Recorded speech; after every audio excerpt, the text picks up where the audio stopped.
Hello everyone, नमस्कार। स्वागत है आपका अपने YouTube channel net JRF IQ में। तो फ्रेंड्स, मैं आपके लिए कार्ल मार्क्स से 100+ MCQ लेकर के आई हूँ। तो चलिए फ्रेंड्स, हम समय न गंवाते हुए MCQ शुरू कर लेते हैं।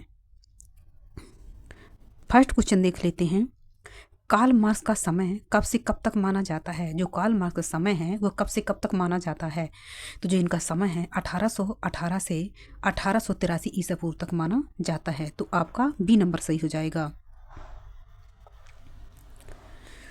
दूसरा क्वेश्चन देख लेते हैं। कार्ल मार्क्स का जन्म किस परिवार में हुआ था? जो कार्ल मार्क्स का जन्म है वह किस परिवार में हुआ था? तो उनका जन्म यहूदी परिवार में हुआ था। तो आपका सी नंबर सही हो जाएगा। तीसरा क्वेश्चन देख लेते हैं। कार्ल मार्क्स का जन्म किस देश में हुआ था? जो कार्ल मार्क्स का जन्म है वो किस देश में हुआ था? तो यह जर्मनी में हुआ था। तो आपका ए नंबर सही हो जाएगा। चौथा क्वेश्चन देख लेते हैं। कार्ल मार्क्स का जन्म कब हुआ था? जो कार्ल मार्क्स का जन्म है वह 1818 ईसा पूर्व में हुआ था। तो आपका बी नंबर सही हो जाएगा। पांचवा क्वेश्चन देख लेते हैं। मार्क्सवाद का नारा क्या है? जो मार्क्सवाद का नारा है वह क्या है?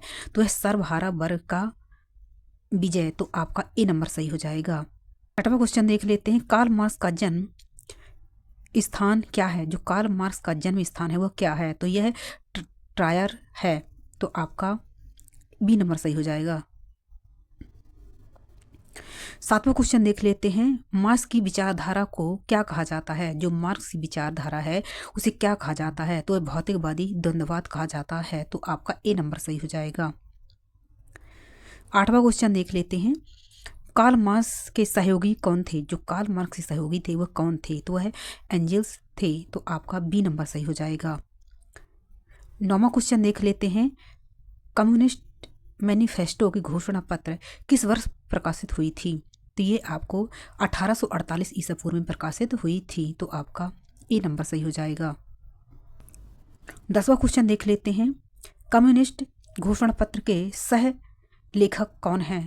तो आपको एंजल्स है। जो कम्युनिस्ट मैनिफेस्टो था फ्रेंड्स, तो ये कार्ल मार्क्स और एंजल्स दोनों ने इसको मिलकर के इन्होंने उस लिखा था। तो आपका बी नंबर सही हो जाएगा। 11वां क्वेश्चन देख लेते हैं। कार्ल मार्क्स की प्रमुख पुस्तक कौन सी है? जो कार्ल मार्क्स की प्रमुख पुस्तक है वो कौन सी है? तो दास कैपिटल। तो आपका ए नंबर सही हो जाएगा। ये इनकी सबसे महत्वपूर्ण पुस्तक है। 12वां क्वेश्चन देख लेते हैं। दास कैपिटल का पहला खंड कब प्रकाशित हुआ था? जो पहला खंड प्रकाशित हुआ था वह 1867 ईसा पूर्व में हुआ था। तो 13वां क्वेश्चन देख लेते हैं। मार्क्स की विचारधारा का प्रमुख आधार क्या है? जो मार्क्स की विचारधारा का जो प्रमुख आधार है वह ऐतिहासिक भौतिकवाद है। तो आपका ए नंबर सही हो जाएगा। 14वां क्वेश्चन देख लेते हैं। मार्क्स के अनुसार इतिहास का प्रेरक तत्व क्या है? जो इतिहास का प्रेरक तत्व है वह भौतिक परिस्थितियां हैं। तो आपका बी नंबर सही हो जाएगा। 15वां क्वेश्चन देख लेते हैं। मार्क्स किस दर्शन से प्रभावित थे? जो मार्क्स हैं वो किस दर्शन से प्रभावित थे? तो वह हीगल से प्रभावित थे। हीगल के आदर्शवाद से प्रभावित थे। तो आपका डी नंबर सही हो जाएगा। 16वां क्वेश्चन देख लेते हैं। मार्क्स ने हीगल की द्वंद्वात्मक पद्धति को किस दिशा में मोड़ा है? तो उन्होंने आदर्श से भौतिक की ओर मोड़ा है। तो आपका ए नंबर सही हो जाएगा। 17वां क्वेश्चन देख लेते हैं। मार्क्स के अनुसार समाज का आधार क्या है? मार्क्स के अनुसार जो समाज का आधार है वह क्या है? तो आर्थिक संरचना है। तो आपका ए नंबर सही हो जाएगा। 18वां क्वेश्चन देख लेते हैं। मार्क्स के अनुसार अधिसंरचना क्या है? जो मार्क्स के अनुसार जो अधिसंरचना है वह राज्य, धर्म और कानून है। तो आपका बी नंबर सही हो जाएगा। 19वां क्वेश्चन देख लेते हैं। मार्क्स के अनुसार वर्ग संघर्ष का मूल कारण क्या है? मार्क्स के अनुसार जो मूल कारण है वह उत्पादन के साधनों पर अधिकार है। तो आपका ए नंबर सही हो जाएगा। 20वां क्वेश्चन देख लेते हैं। मार्क्स के अनुसार समाज परिवर्तन का साधन क्या है? तो ये आपको वर्ग संघर्ष है। तो आपका बी नंबर सही हो जाएगा। 21वां क्वेश्चन देख लेते हैं। वर्ग विहीन समाज की अवधारणा किसने दी है? जो वर्ग विहीन समाज की जो अवधारणा दी है वो किसने दी है? तो यह मार्क्स ने दी है। तो आपका ए नंबर सही हो जाएगा। 22वां क्वेश्चन देख लेते हैं। मार्क्स ने पूंजीवादी व्यवस्था को क्या कहा है? जो मार्क्स हैं उन्हें पूंजीवादी व्यवस्था को क्या कहा है? तो उन्होंने शोषण पर आधारित व्यवस्था कहा है। तो आपका ए नंबर सही हो जाएगा। इसका क्वेश्चन देख लेते हैं, परिश्रम का मूल सिद्धांत किसने दिया है? जो परिश्रम का जो मूल सिद्धांत है वो किसने दिया है? तो ये कार्ल मार्क्स ने दिया है। तो आपका सी नंबर सही हो जाएगा। 24वां क्वेश्चन देख लेते हैं, वर्ग संघर्ष ही इतिहास का इंजन है, यह किसका कथन है? तो ये कार्ल मार्क्स का कथन है। तो आपका ए नंबर सही हो जाएगा। 25वां क्वेश्चन देख लेते हैं, धर्म जनता की अफीम है, यह कथन किसका है? ये धर्म जनता की जो अफीम है यह कथन कार्ल मार्क्स का है। तो आपका ए नंबर सही हो जाएगा। 26वां क्वेश्चन देख लेते हैं, मार्क्स के अनुसार राज्य क्या है? जो मार्क्स के अनुसार जो राज्य है वह क्या है? तो वह शोषण का उपकरण है। तो आपका ए नंबर सही हो जाएगा। मार्क्स का निधन कहाँ हुआ था? जो मार्क्स का निधन है वह कहाँ हुआ था? तो वह लंदन में हुआ था। तो आपका बी नंबर सही हो जाएगा। 28वां क्वेश्चन देख लेते हैं, द कम्युनिस्ट मैनिफेस्टो को किसने बाइबल या कुरान की भांति पवित्र कहा है? तो यह टेलर ने कहा है। तो आपका बी नंबर सही हो जाएगा। इन्होंने कम्युनिस्ट मैनिफेस्टो को बाइबल और कुरान की तरह पवित्र माना है। तो आपका बी नंबर सही हो जाएगा। 29वां क्वेश्चन देख लेते हैं, मार्क्स के अनुसार पूंजीवाद वर्ग कौन होता है? जो मार्क्स के अनुसार है जो पूंजीपति वर्ग होता है वह कौन होता है? तो यह जो उत्पादन के साधनों का स्वामी होता है। तो आपका ए नंबर सही हो जाएगा। 30वां क्वेश्चन देख लेते हैं, थीसिस 1 फॉर वर्ग में मनुष्य सामाजिक संबंधों का जाल होता है, यह कथन किस विचारक का है? तो यह कार्ल मार्क्स का कथन है। तो आपका सी नंबर सही हो जाएगा। 31वां क्वेश्चन देख लेते हैं, श्रमिक वर्ग को मार्क्स ने क्या कहा है?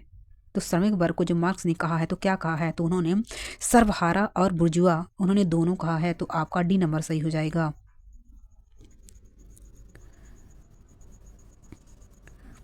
32वां क्वेश्चन देख लेते हैं, वंदा जोश क्वेश्चन में लिखा है कि ईश्वर की बजाय पैसा महत्वपूर्ण है, यह कथन किसका है? तो यह कथन कार्ल मार्क्स का है। उन्होंने कहा था कि ईश्वर से ज़्यादा पैसे का महत्व है, क्योंकि अगर पैसा है तो सब कुछ, अगर पैसा नहीं है तो कुछ भी नहीं है। तो उन्होंने पैसे को महत्व दिया है। तो आपका सी नंबर सही हो जाएगा। 33वां क्वेश्चन देख लेते हैं, मार्क्स के अनुसार अधिसंरचना पर क्या प्रभाव डालता है? तो अधिसंरचना पर क्या प्रभाव डालता है? तो ये आर्थिक आधार। तो आपका ए नंबर सही हो जाएगा। 34वां क्वेश्चन देख लेते हैं, दास कैपिटल में मुख्य विषय क्या है? जो दास कैपिटल में मुख्य विषय है वह क्या है? तो यह पूंजीवाद का विश्लेषण है। तो आपका डी नंबर सही हो जाएगा। 35वां क्वेश्चन देख लेते हैं, दास कैपिटल किस भाषा में लिखी गई थी? जो दास कैपिटल है ये किस भाषा में लिखी गई थी? तो यह जर्मन भाषा में लिखी गई थी। तो आपका ए नंबर सही हो जाएगा। 36वां क्वेश्चन देख लेते हैं, मार्क्स के अनुसार उत्पादक संबंध क्या निर्धारित करता है? मार्क्स के अनुसार जो उत्पादन संबंध है क्या निर्धारित करता है? तो वह सामाजिक संबंध। तो आपका बी नंबर सही हो जाएगा। 37वां क्वेश्चन देख लेते हैं, मार्क्स के अनुसार मानव का सार क्या है? जो मानव का सार है वो क्या है? तो वह सामाजिक संबंध है। तो आपका ए नंबर सही हो जाएगा। 38वां क्वेश्चन देख लेते हैं, मार्क्सवाद किसके विरोध में था? तो वह पूंजीवाद के विरोध में था। तो आपका सी नंबर सही हो जाएगा। 39वां क्वेश्चन देख लेते हैं, मार्क्स के अनुसार क्रांति का साधन क्या है? आपको हिंसात्मक वर्ग संघर्ष है। तो आपका ए नंबर सही हो जाएगा। 40वां क्वेश्चन देख लेते हैं, मार्क्स की दृष्टि में राज्य किसका प्रतीक है? जो मार्क्स की दृष्टि में जो राज्य है वो किसका प्रतीक है? तो वह वर्गीय उत्पीड़न का। तो आपका ए नंबर सही हो जाएगा। 41वां क्वेश्चन देख लेते हैं, मार्क्स ने समाज के विकास को कितने चरणों में बांटा है? तो उन्होंने 5 चरणों में बांटा है। तो आपका बी नंबर सही हो जाएगा। 42वां क्वेश्चन देख लेते हैं, मार्क्स के समाज विकास के 5 चरणों में प्रथम कौन सा है? तो आपका आदिम साम्यवाद है। तो आपका ए नंबर सही हो जाएगा। 43 क्वेश्चन देख लेते हैं, मार्क्स के अनुसार अंतिम चरण कौन सा है? मार्क्स के अनुसार जो अंतिम चरण है वह कौन सा है? तो ये अंतिम चरण साम्यवाद है। तो आपका सी नंबर सही हो जाएगा। 44वां क्वेश्चन देख लेते हैं, मार्क्स के अनुसार राज्य का लोप कब होगा? मार्क्स के अनुसार जो राज्य का लोप है वह वर्ग भी समाज में होगा। तो आपका ए नंबर सही हो जाएगा। 45वां क्वेश्चन देख लेते हैं, मार्क्स के अनुसार पूंजी का मूल क्या है? मार्क्स के अनुसार जो पूंजी का मूल है वह क्या है? तो श्रम का शोषण है। तो आपका सी नंबर सही हो जाएगा। 46वां क्वेश्चन देख लेते हैं। क्रिटिक ऑफ पॉलिटिकल इकोनॉमी किसकी रचना है? जो क्रिटिक ऑफ पॉलिटिकल इकोनॉमी रचना है वह मार्क्स की है, तो आपका ए नंबर सही हो जाएगा। 45वां क्वेश्चन देख लेते हैं। अधिशेष मूल्य का लाभ किसे मिलता है? तो अधिशेष मूल्य का जो लाभ है वह पूंजीपति को मिलता है, तो आपका बी नंबर सही हो जाएगा। 48वां क्वेश्चन देख लेते हैं। मार्क्स के अनुसार मजदूर क्या बेचता है? मार्क्स के अनुसार जो मजदूर है वह क्या बेचता है? तो वह श्रम शक्ति बेचता है, तो आपका ए नंबर सही हो जाएगा। 49 क्वेश्चन देख लेते हैं। मार्क्स ने अपनी शिक्षा कहाँ से प्राप्त की है? तो जो मार्क्स ने अपनी शिक्षा कहाँ से प्राप्त की है? तो उन्होंने वान और बर्लिन विश्वविद्यालय से प्राप्त की है, तो आपका ए नंबर सही हो जाएगा। 5वां क्वेश्चन देख लेते हैं। मार्क्स के सिद्धांत का मुख्य उद्देश्य क्या था? जो मार्क्स के सिद्धांत का जो मुख्य उद्देश्य था वह पूंजीवाद का अंत करना था। उनका मानना था कि पूंजीवाद का अंत होगा तभी ही श्रमिकों का विकास होगा, तो आपका ए नंबर सही हो जाएगा। तो फ्रेंड्स, आपके 50 क्वेश्चन आज कंप्लीट हो चुके हैं। अगर आपको हमारा चैनल पसंद आया हो तो प्लीज़ इसे सब्सक्राइब कर लीजिए और लाइक कर दीजिए, ताकि मैं आपको ऐसी ही वीडियो लेकर के आती रहूं। धन्यवाद।